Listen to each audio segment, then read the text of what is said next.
this video at the beginning of the National VFP Board of Directors meeting.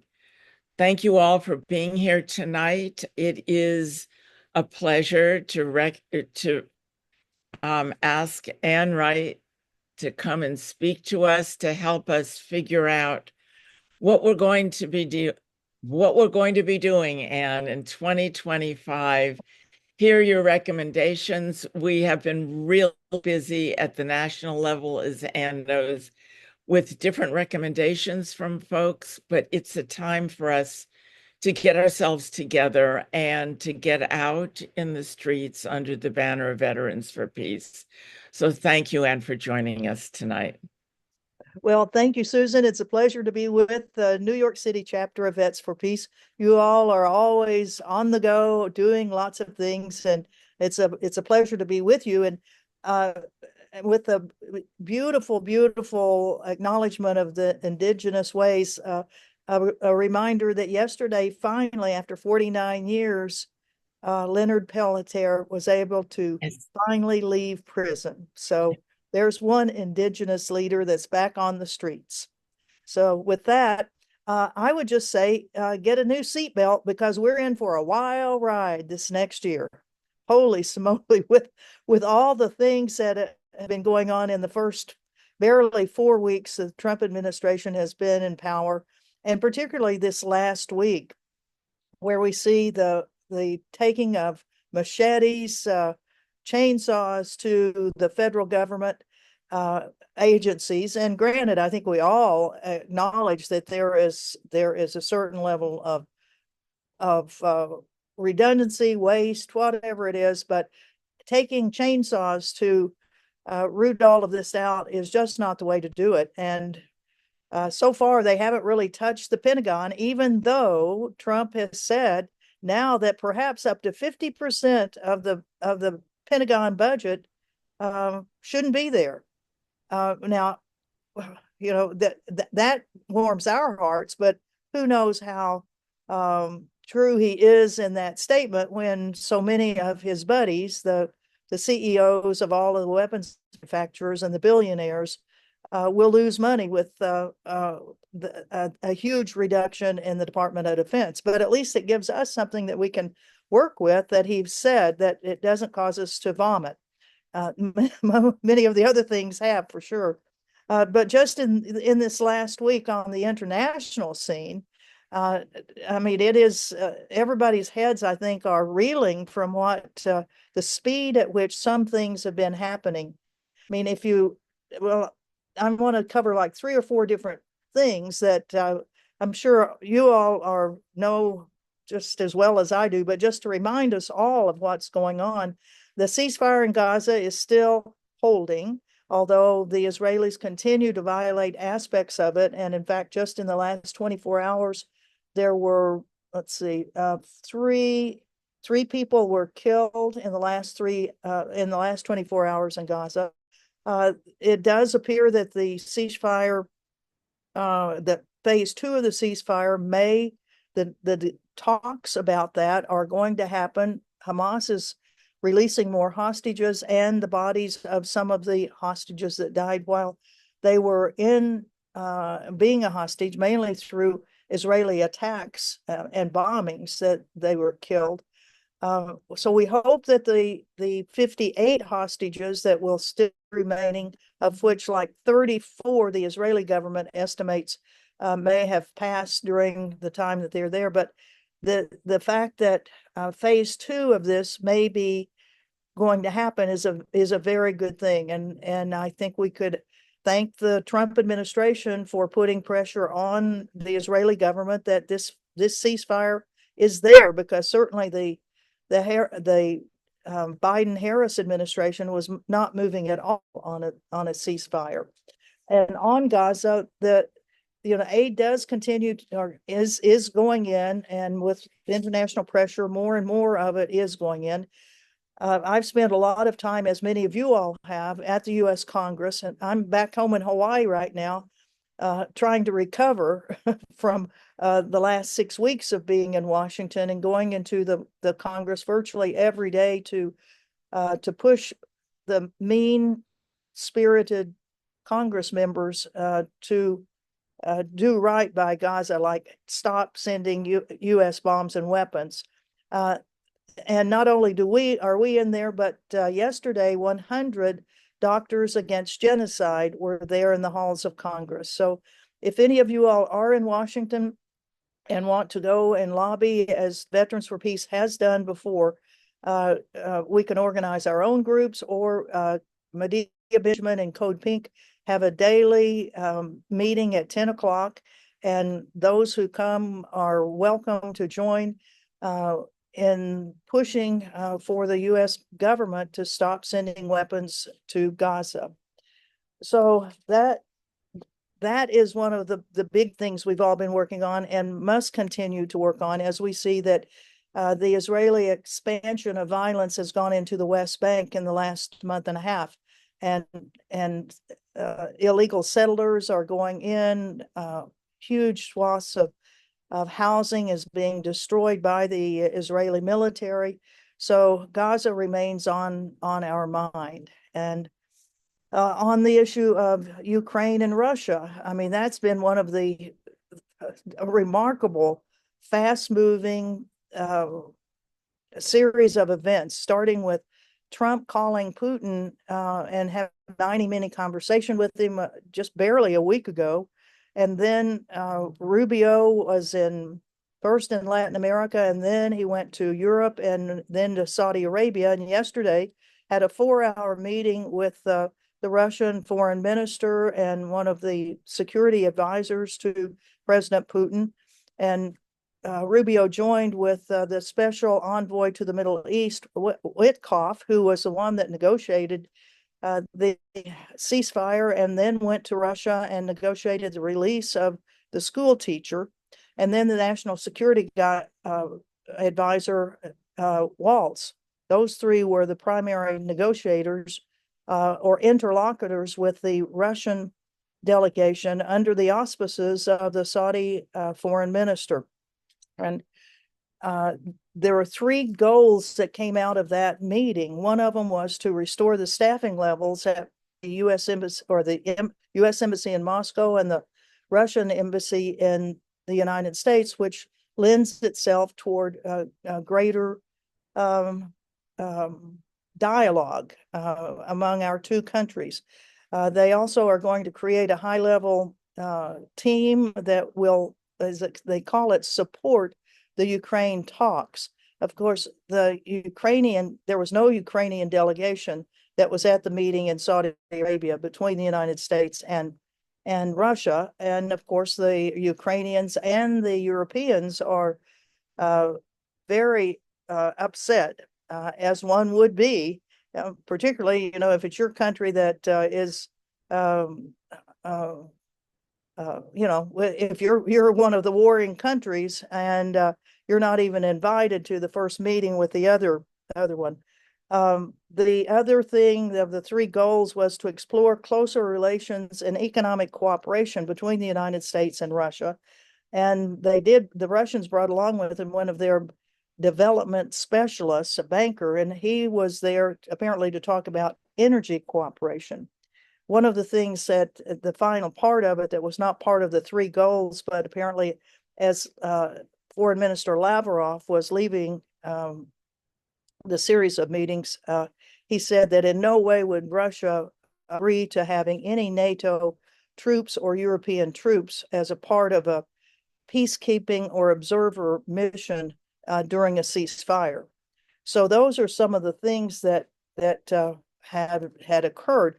Previously, our new Secretary of Defense, Pete Hegseth, at meetings in Europe had said that in no way that the United States would allow Ukraine to become a member of NATO, and that the Ukrainians should get kind of used to recognizing that they may not be able to keep the territory that they wanted. Then we had Vice President Vance and Rubio, who both met with President Zelensky of the Ukraine during the Munich Security Conference. And during that conference, J.D. Vance lectured the Europeans on allowing the right wing to come in to be heard in their countries because they have a point of view that must be heard. And apparently that didn't go over very well with the Europeans, and particularly the Chancellor of Germany. So those are two key things, one on Gaza, one on Russia and Ukraine. And then one of the other things that, it's just kind of out of the blue, President Trump started saying, we've got too many nuclear weapons in this world, and there's no need for all of these weapons. And I'm going to talk to China and Russia about us all kind of, he didn't quite say getting rid of them, but reducing them. And primarily because he recognizes, has learned how much money the United States is spending on this refurbishment of nuclear weapons. So that's a good thing.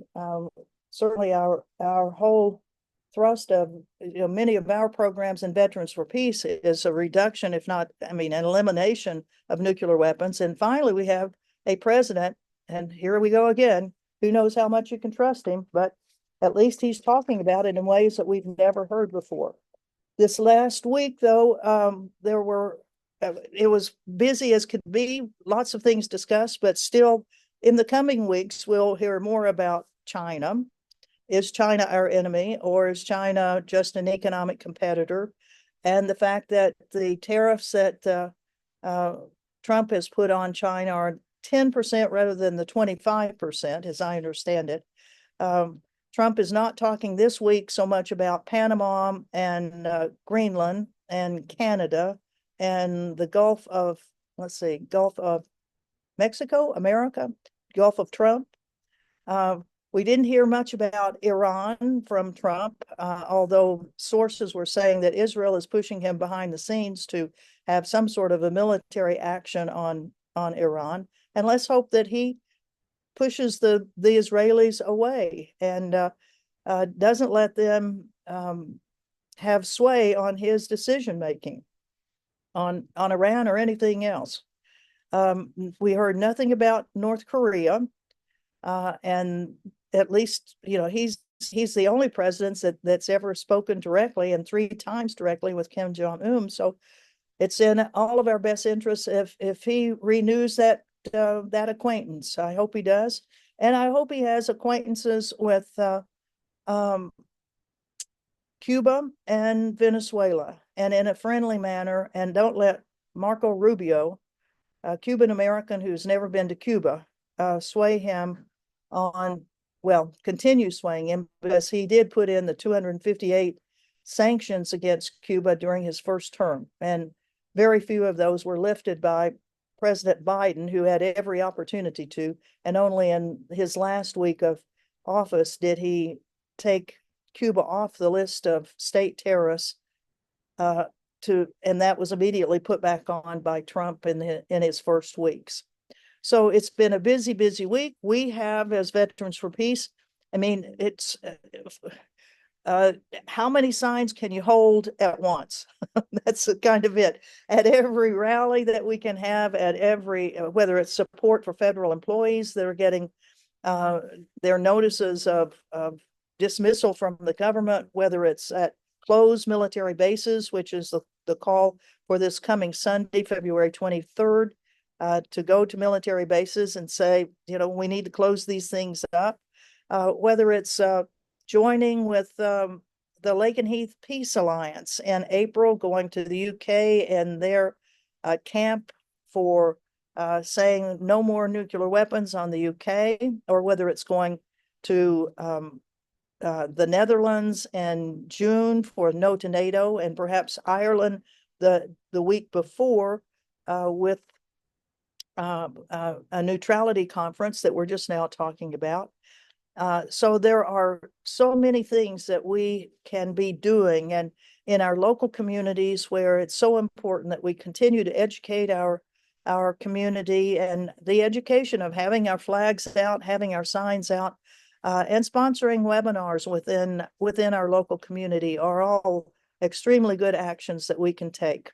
And I want to thank you all for the opportunity to be with you as chapter, the New York City chapter, which is probably the most active chapter I think we have in all of Veterans for Peace. So thank you very much, and peace to everyone.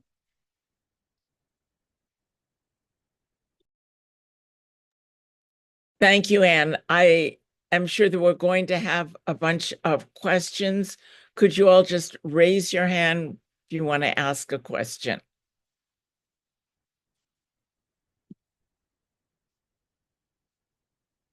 No questions of Ann? Ellen? Yeah. Go ahead, Ellen.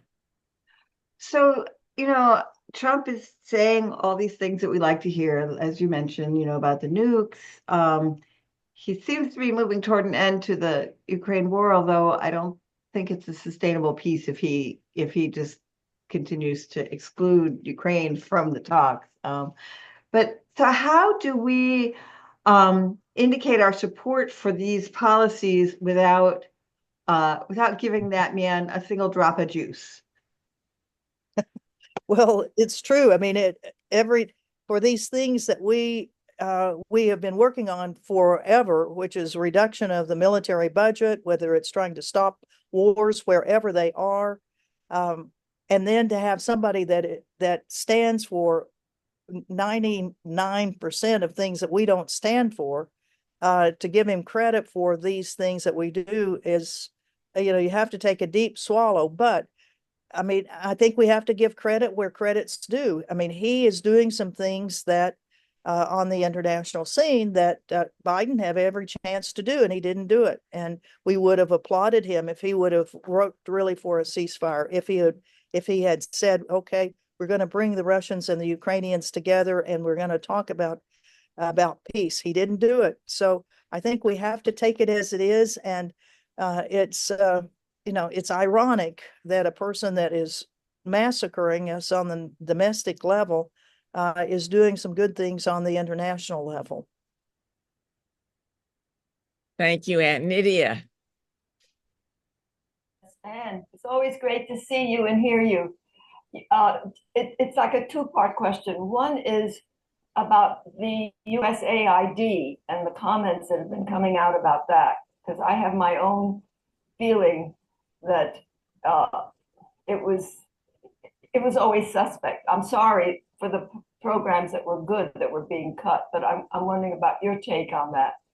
And the other question is, this is not related really to the military, but your work on the boats to Gaza. What is happening with that? Mhm. Are they going to try to take any kind of role in this land grab that the 51st state of our country? Oh gosh, I mean, it's that crazy world that seems to coexist with some good ideas. Surely. Well, thank you, Nydia. Well, number one, of course, there were programs in USAID that were wrong. I mean, there were programs that facilitated overthrows of government. If you look at what NED and USAID programs in Ukraine, they were part of the overthrow of the government there. And we hear comments back from many Latin American countries that are saying, fine, we don't care. We want your money for flood control or anything else, because we have seen what you've done on the area of civil disturbances in Nicaragua, the civil disturbances that were there that resulted in many people being killed about 5 years ago, or in part fueled by the U.S. paying social media people in Nicaragua. So there are plenty of programs that needed to be sliced, but to give away or to throw away the whole agency that has tremendous programs in health, education, distribution of foods through the World Food Program, but so they threw away the baby with the bathwater on that. And there are plenty of people that are pushing back on it, and whether or not I mean, that was the first big rally that we had for federal employees. I went to it. It was like 2 Mondays ago, I guess it was, and that the people are understanding that, yes, some of the programs, fine, get rid of some of them, but you don't throw away the whole institution. And that's the same with so many of these other institutions, like the Financial Credit Protection Bureau that protects billions of dollars of people that have had that money stolen from them through fraud and things like that. Now, on the Gaza flotilla, we will be announcing pretty soon that we will have 2 boats that will be on the waters again. Now, they will not, you can be guaranteed the Israelis are not going to let 2 little boats filled with civilians get anywhere close to Gaza. They never have since 2009, and there's no way that the Israeli military, that in what it's doing now to everybody, is going to let those boats go. But we will be having a program that will hopefully generate more interest in Gaza and do a little bit edgier things that will make people, the spirit of challenging the blockade of Gaza, which still is there. The blockade is there. It's just that through the ceasefire, the blockade is being lifted partially, but it could go back down at any time. In fact, we have a nurse friend that emailed me just last night saying that she had just gotten into Gaza. She's part of a small medical team that's going on. And, they had to wait until the Israeli government gave them permission to go from Egypt into Israel. So the Israelis are still controlling everything. And we, the small but mighty little Gaza flotilla team, will be having some actions, and we'll be letting you know very soon. Thank you. Thank you, Ann. Just a quick comment here about USAID. It was probably very smart of the administration to attack them at the beginning, because you had the progressives who have known what USAID has been about for many, many years, and their attempt to undermine legitimate governments. At the same time, it just was astounding to me to see all of the positive publicity as though USAID was going out and saving the world. It's really difficult to kind of go there and say, yeah, but we really do need it. And it's wonderful to have Chuck Searcy on this call, who can tell us even more about what they've been doing in Vietnam. But thank you. I thought politically it was probably the one agency they could go after, because there were so many conflicting opinions about it. Thank you. Good point. Subak. Hi, Ann. Do you have any idea when the President Trump lift travel ban to DPRK? He mentioned several times he loves Kim Jong-un, and he's expecting Kim Jong-un loves him too. So I'm expecting something. I'm so anxious to visit DPRK. When do you think it happened? Well, I too hope that the Trump administration will take off the travel ban that the Trump administration put on it. I mean, they're the ones that put it on. So there are many groups, Women Across DMZ being one of them, that continues to lobby the State Department and the National Security Council for the lifting of that travel ban. There are very few Americans that have been able to go to North Korea, because of the North Koreans have had, first, hard to get the special validation passport from the U.S. And secondly, the North Koreans have been very careful about allowing internationals in because of the COVID, even though COVID's been over not over, but the main thrust of it for a year and a half now. But they have, other than, I think, Russians have been going into North Korea, but there have been very few from the Western nations that have been able to go in. But there are many groups here in the United States that will be lobbying the Trump administration to lift that. Number 3 in the State Department, a woman by the name of Allison Hooker, has now been appointed as the Undersecretary for Political Affairs of the State Department. And she's one of 2 people that we met when she was in the National Security Council under Trump. And we were appealing to her to use her influence to see if that travel ban lifted. So we will continue to work on Allison Hooker to try to get that lifted. Thank you. Thank you. Thank you. Thank you. Rachel Clark. Hi, Ann. Like you mentioned before, President Trump mentioned about reducing the number of nuclear weapons together with Russia. Sounds good. However, listening to the stories from Japan, things are there's some conflicting information, and one is that TPNW is the third member state parties conference is coming early March, and Japan has decided not to send their representative, which is very, very disappointing. But knowing Japan as a vassal country or a colony of the United States, if the United States is so much proactive about reducing nuclear weapons, I think Japan would have said, yeah, we're going to send the delegation this year, but it's unlikely. So, but if Trump really, really mean it, I think this year is a very good occasion for both Russia and in the United States to sign the TPNW, right? I think we do need a bigger, much stronger push to our nations to take lead and sign the TPNW. What do you think? What's your take on this matter?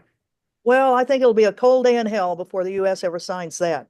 But I think we do have to push hard on the Trump administration to get Trump to make some movement on this comment that he's made about the reduction of the numbers of nuclear weapons.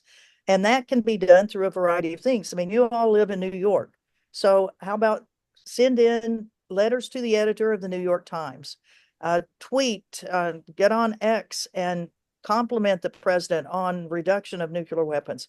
Try to do something to get Trump to move forward step by step on doing these things, because he will have a lot of opposition within the government.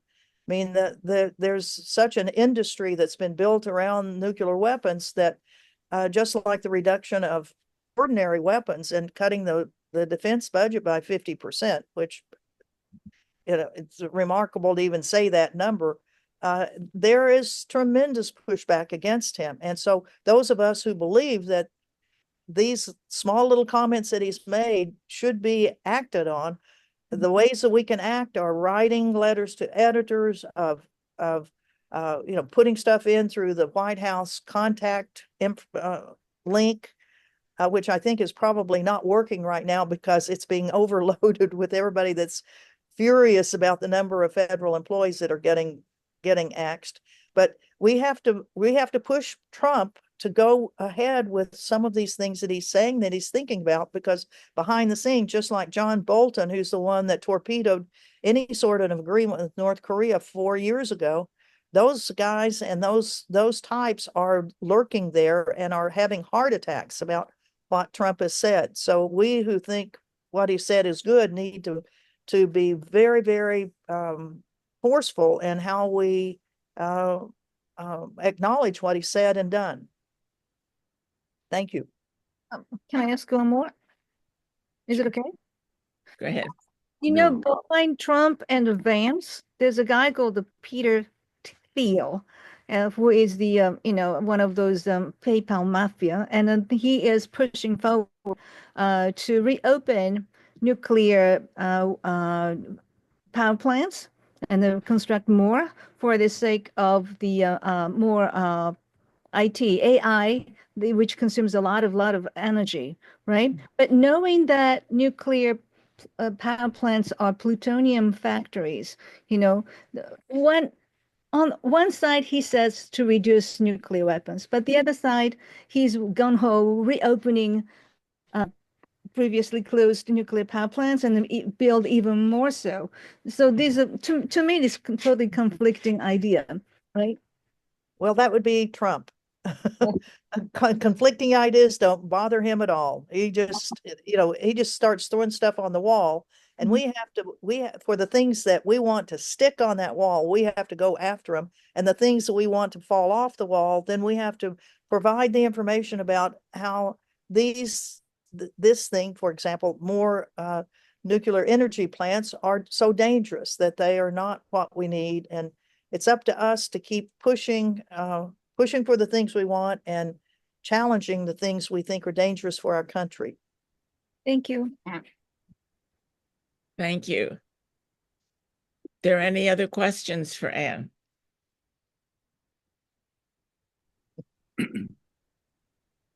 Nobody else? Well, great, because I see Anthony Donovan. I'm No. sorry, Ann. No, I just, I'm darn, afraid. because Anthony, you are preventing me from leaving my house right now and heading down to the beach and going swimming on a beautiful day in Honolulu. But okay, one more question. No further questions, Your Honor.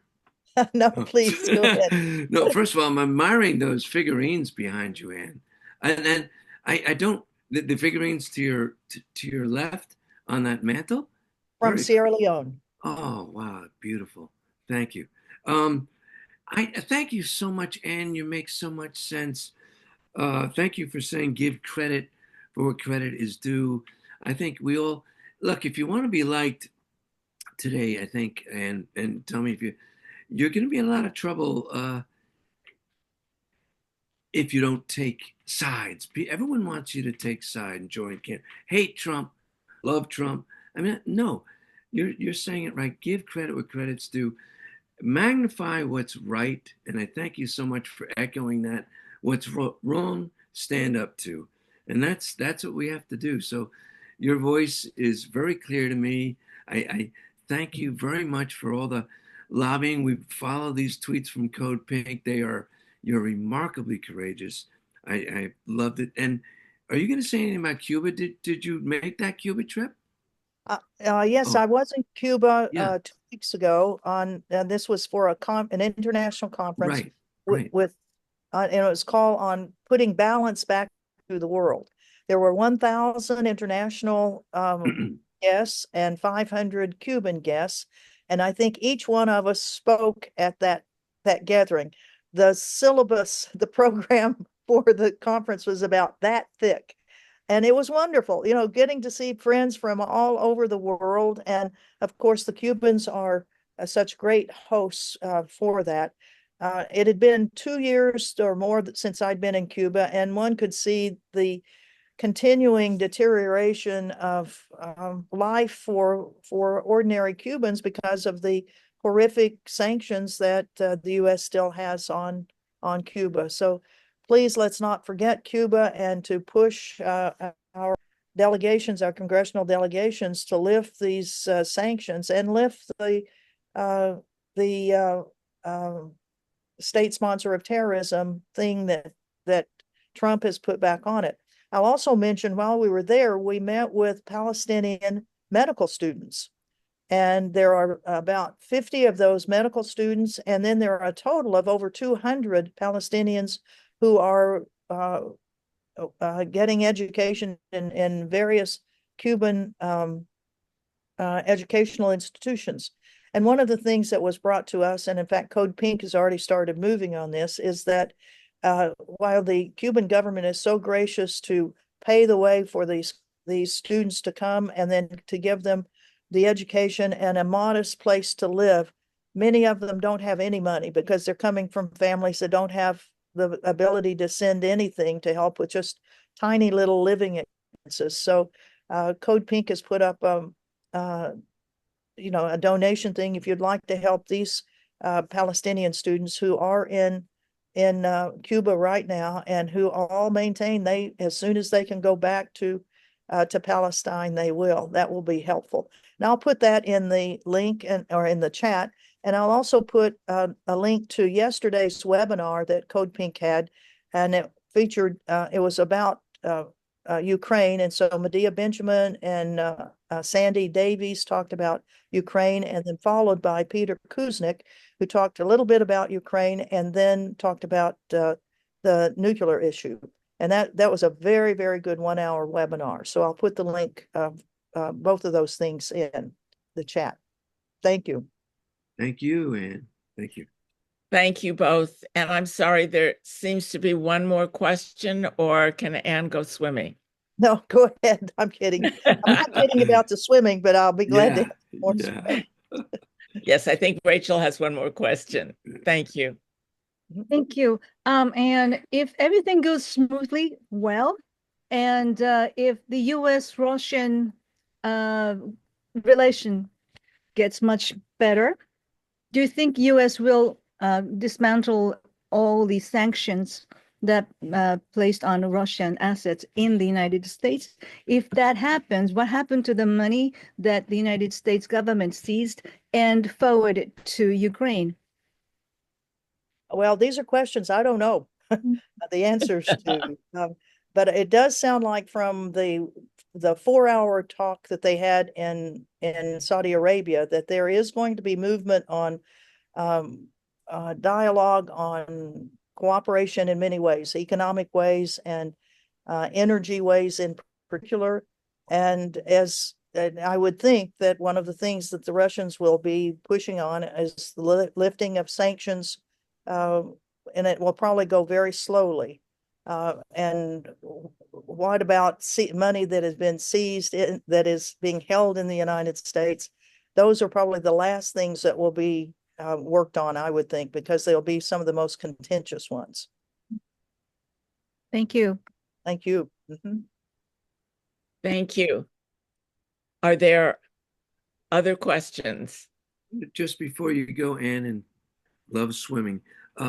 The White House line is open Tuesday through Thursday. I called today. You have to wait about 20 minutes, but I got through. I spoke to a person, listed my issues, and the form is open also online that you can now write up.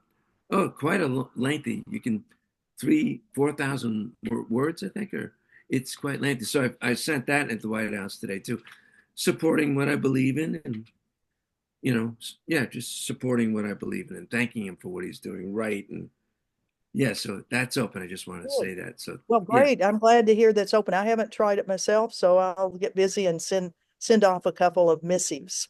Yeah, I'll put in the number in the chat as well. Great. Okay. Great. Well, thank Lots you of love. all. Keep up the great work. Yay. And You thank too, you Ann. so much. Woo! Thank you. It's wonderful to see you. Thank you. Great to see you all. Thank you. It's terrific.